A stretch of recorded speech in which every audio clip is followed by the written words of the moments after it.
اللہ کے سوا کوئی معبود نہیں۔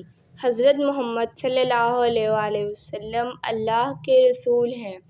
وظیفے کی طرف بڑھنے سے پہلے ہو سکے تو میرے چینل کو سبسکرائب کر دیں، ویڈیو کو پورا دیکھیے گا تاکہ آپ کو وظیفے کی پوری سمجھ آ سکے۔ آپ کو ایک واقعہ سناتی ہوں۔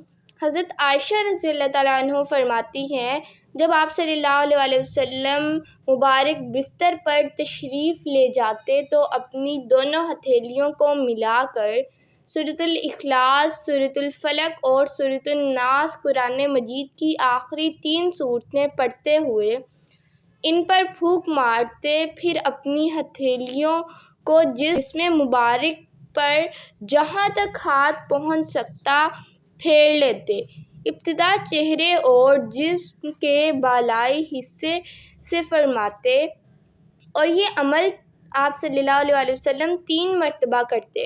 میرے اسلامی بھائیوں اور بہنوں، ہمیں بھی بستر پر سونے سے پہلے آپ صلی اللہ علیہ وآلہ وسلم کی پیروی کرتے ہوئے یہ عمل کر لینا چاہیے تاکہ ہم جادو اور شیطانی اثرات سے محفوظ رہ سکیں۔